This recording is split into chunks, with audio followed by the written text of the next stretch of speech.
नमस्कार दोस्तों, आज मैं आपको अपने सनातन धर्म में बहुत ही पवित्र त्योहार रक्षाबंधन के बारे में बताने जा रहा हूं।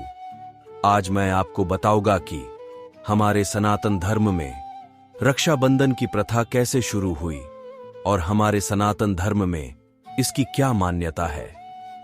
भारतीय संस्कृति में रक्षाबंधन पर्व का खास महत्व है। इस दिन बहन अपने भाई के हाथों में राखी बांधती है और भाई अपनी बहन को रक्षा का वचन देता है। यह त्योहार कहां से शुरू हुआ, इसका प्रमाण तो ग्रंथों में नहीं मिलता, लेकिन रक्षाबंधन से जुड़ी कई प्रथाएं जरूर प्रचलित है।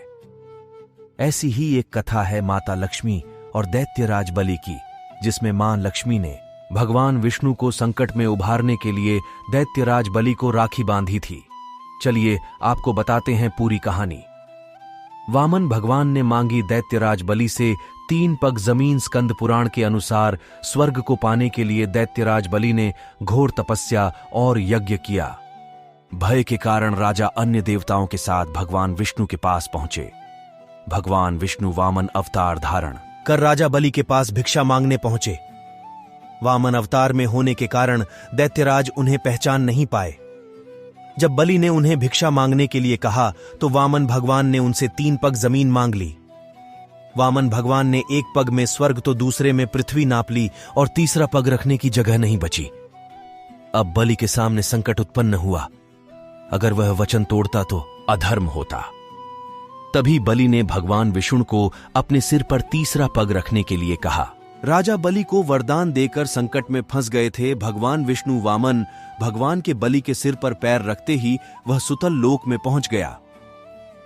बलि की उदारता देख वामन भगवान से बलि को सुतल लोक का राज्य दे दिया और एक वर मांगने को कहा। बलि ने भगवान विष्णु से उनका द्वारपाल बनने की मांग की और भगवान वामन को उनकी इच्छा पूरी करनी पड़ी। तभी लक्ष्मी जी चिंता में पड़ गई। इसलिए मां लक्ष्मी ने बांधी दैत्यराज को राखी। तब देवर्षि नारद ने उन्हें बलि की कलाई पर रक्षा सूत्र बांधकर उसे भाई बनाने के लिए कहा। लक्ष्मी जी ने ऐसा ही किया और बलि की कलाई पर राखी बांध दी। जब बलि ने लक्ष्मी जी से वर मांगने को कहा तो उन्होंने विष्णु जी को मांग लिया। इस तरह रक्षा सूत्र से देवी लक्ष्मी को अपने पति दोबारा मिल गए। और जहां से ही रक्षाबंधन का पवित्र त्योहार शुरू हुआ, यह पहली मान्यता थी। अब अपनी दूसरी मान्यता की और चलते हैं। इंद्रदेव की कहानी भविष्य पुराण में यह लिखा हुआ है कि जब असुरों के राजा बलि ने देवताओं के ऊपर आक्रमण किया था, तब देवताओं के राजा इंद्र को काफी क्षति पहुंची थी। इस अवस्था को देखकर इंद्र की पत्नी सच्ची से रहा नहीं गया और वो विष्णु जी के करीब गई इसका समाधान प्राप्त करने के लिए।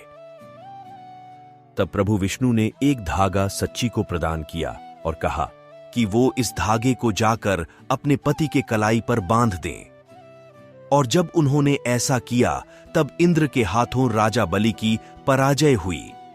इसलिए पुराने समय में युद्ध में जाने से पूर्व राजा और उनके सैनिकों के हाथों में उनकी पत्नी और बहनें राखी बांधा करती थीं, जिससे वो सकुशल घर जीतकर लौट सके।